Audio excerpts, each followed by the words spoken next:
pretty soon we can just plug us in. Maybe I will be AI. Like the little glitches to my sentences. That's how you'll know. Like, right? Hopefully not. Welcome back to another episode of Beyond the Bedside with me, Betty Long. And me, Rebecca Czarkowski. And together, we are the leadership team at Guardian Nurses Healthcare Advocates. And we bring this podcast to you because there's a lot going on in healthcare, which we want to share with you. And today, I think this is an interesting topic, and you'll help me out with this. I will. Because it has come to my attention that I know that technology and artificial intelligence and bots are coming to healthcare, and they are already here. But in the instance this morning, as Rebecca and I were sharing about discharges from hospitals, she brought up a very interesting experience that you had with your mother. I did. So this was an office visit. It was an outpatient office visit, cardiology, state-of-the-art building. And when this was a new diagnosis, trying not to give too much PHI of the mom, but basically a couple new medications and some more tests, right? Maybe some cardiac workup, additional workup. And when we were done, the cardiologist said, you can stay put. We're going to be able to discharge you here. And there's a TV screen in the room, which had beautiful screensaver. Like it would give you either information or pictures of healthcare. It was like really interesting when you weren't with the physician. Okay. So at time of discharge, a human comes on like a Zoom, who is my discharge or my mother's discharge coordinator. And so they, at that point, kind of... Wait, they called her something else, though. It was, now I discharge agent. A discharge agent. Right, which does feel... give you the sense that maybe more computer, it's artificial. Right? Okay. Right, so she schedules my mother for her follow-up. Everything gets into the portal. We can have printed or just have it sent to our portal, discharge instructions. It was very interesting. And I said to you, like, having the screen between us, I don't even remember if she was like, do you have any, I'm sure she did. Do you have any questions or anything else I can do for you? But like, I don't even remember it because it was like, wow, we just did this whole thing through a screen. Right. So then it got me thinking even more about like you said, what's the goal, right? What are we doing? Like, Why you still have staff. So what are you just trying to avoid a line? Like what's with so I believe that perhaps ultimately this is something that could be done by an AI bot. Or the discharge? I was going to say AI human, but it's not. Yeah. It's an AI person thing. I don't know what it is. But there's so many. When you were telling me, I was incredulous. There were so many things that ran through my head. Like, your mom is in her 80s. If you hadn't been there, and the screen comes on, how weird, right? Right, and so you're at least there to not interpret, but to hi, right? Hi, discharge agent. Yeah. But if she was just there, maybe with your dad, and they're both in their 80s, like, what's this? Yeah, and they're good. They're like, but they're not the baseline of correct being in your 80s, correct. Right? But again, what's the goal? If you're a doctor can only see one patient at a time, so it's not like it's going to be a line at the checkout counter. Right. I think it will eliminate the human part of discharge from a simple outpatient setting like this. But the cardiologist, did he ask are there any questions? Sorry, it's okay. I stand corrected. So yeah, I believe again, like it's things that didn't stick to your memory because I didn't expect to have this reaction to having a virtual experience because it was big screen, like she looked good. Oh, that's important. I'm glad she looked good. She was. You didn't get ready for your appointment. She was ready. Should have been. So where was the camera? Like you were just looking right at the screen, and yeah, like a there's TV camera. mounted on a big TV, but mounted on the wall Wow. across from the exam chair. And this And was not a nurse. It was not a clinical No, person. not I should say. clinical. Not a clinical person. And her role was to just go over the discharge instructions and schedule an appointment.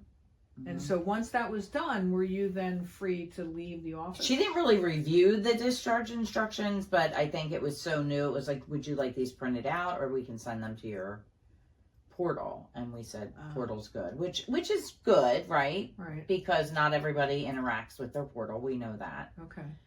Even though they want everybody to be 100%, it's never going to be 100%. Right. It's just not equitable. So I remember years ago that I think this, I don't know how many years ago, but Comcast was talking about setting this up for patients in the home, maybe elderly patients, so that they would attach a camera and that your TV would become the interactive portal for you as a patient at home. I don't know where, I think there was privacy issues, concerns and stuff for the rest of the family. To have this technology available in an outpatient setting, I know that it's in the inpatient setting, and I bet well. Discharge is coming that way too. Right. I think I've seen it with an iPad.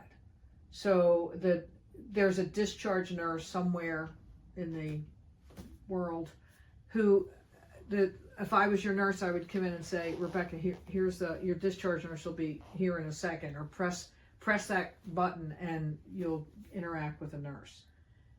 So that's to the goal of that. I don't know what the goal of that is, because I should be going over the discharge instructions with you. Because as we know, discharges are besides communication, discharges are the number one issue in healthcare for miscommunication. Right, I was going to say, that is communication. That's the problem, right? Lack of, not understanding, not clarifying, yes, just being agreeable. Correct. All right, I have a question about the examiner. When you and your mom went in, was there any communication about there's a camera in the room? Because good question. I'm thinking there was a screensaver going like the whole time, and I'm trying to think if we read. I'd have to verify, like, if there was a disclaimer, basically like, welcome to our updated new. I'd have to ask my mom virtual discharge, next time we record. Because I think that my uneasiness with it is that the camera could be on inadvertently. Not that anybody's trying to be weird about it, but the camera could be on, right? Yeah. You always talk about or hear about, like, turn off your computer when you walk away from the workstation. So the potential for privacy issues, unless. So I will say, like, the way that I do remember, like, the doctor, she had she did something like a switch or something that notified, I think, that virtual assist that it's time to dial in. And so it was like you saw her coming up, like, like it was like recognizable on the screen that she was dialing into the room. So I don't know. That you say dialing in, as though anybody dials in anymore. Remember the AOL thing? Yeah. Right. Nobody's dialing in. They're right outside. I know. Remember how slow that was? Like how far we've come. But I'm just curious about the privacy and whether the doctor is saying, Rebecca, your mom and you are going to be one of our early cases of our virtual... Nobody said that. Nobody said that. Your discharge agent. But back to discharges. Discharging from the hospital is one of the more problematic issues that we find. Points of failure. I mean, we talk about transitions of care always having the opportunity to be a problem. Yes. But more often than not, discharges from the hospital are rife with problems. Right? Patients are leaving when they don't have the right orders or the right medication prescriptions. They don't understand what their activity level is supposed to be, or their nutrition diet level. And when you have a screen that I'm handing you to say, Rebecca, here's the iPad, and the nurse will press that button and your nurse will come in and they'll go over the discharge instructions. It's so, I just think, what about the human? I know. The human nurse. I who's know. supposed to be explaining. So here's what I because think. I've been caring for you. Why would I then turf it to a person who maybe hopefully is a nurse who's reviewing your discharge instructions but has no knowledge of you? I know. And I think that this is collecting, like they have to build the AI thing to do the work ultimately. So I think this is the data collection. Where are the problems? Where do we need to troubleshoot? What are the most commonly asked questions so we can get ahead of that? When are we alarming to have someone come in and actually answer questions, and what are those questions? But yeah, I believe ultimately, I hate to say that, but that would be the end goal, I would think, is that would be where you're making an impact on your spend. Why? Because you're saving a nurse? Lots of them. Well, discharge, right? We're talking about discharge, outpatient discharge, right, and to a degree, inpatient discharge, because... But it's not going to enhance communication. No, not at all. Not at all. I agree. No. If it were to better the communication that's being given at discharge, then I would be all for it. But I think it's creating a whole different set of issues for the patient to understand what's happening. Yes, because they'll be less likely to ask questions. Less likely to ask questions, either for intimidation or just kind of technology issues. But I guess as it feels tasky, right? It feels like the person that is delivering this to you has a checklist they're going to fulfill what they need to do to get you safely out the door without having a need to have you stop at a desk. I mean, some of it, I'm sure, is also ease of care or flow for the patient as well. Like, it's one less stop, you're not waiting in line. Like, there's definitely, I'm not saying it's all terrible and gloom and doom, but where is it going? Like, this isn't the final destination in the evolution of, utilizing AI in healthcare. No, of course not. Well, just like the supermarkets when they have those robots in the aisle. We're going to have little robot nurses. It bothers me so much. And Mark, my husband, would say to me, like, yeah, they're just trying to do that too. What would he say? To normalize robots, because we're going to all have robots soon. We're the Jetsons. And I'm like, what? No, that's not why. Like, no, don't say that. And here we are, like 10 years later, and he's right. I would rather see technology go toward cleaning the room, and transporting the patient, because that's one of the log jams in a hospital is the waiting for transport, and then the room can't get cleaned. So once the patient is discharged, then they have to wait for environmental services. So why don't we work on robots that actually do that? Because that would work on throughput, as they say. The official term. But then what do you do with all the people that are transporters? And well, there aren't that many transports. That's the problem. That's the problem. Right? Because he's transporting one person and he can't come back, or he or she can't come back to transport your mom. If she's you're right. So they got to wait. And then, if you're looking to improve efficiency, those are the kind of things I would prefer to see, as opposed to, because the faster you get them into the room, you can move people through the ER. It's all about throughput. Yeah. And yet what we're focusing on is a communication that's already problematic with the human. Yes. And I don't think it's going to get any better with a bot or a screen. No.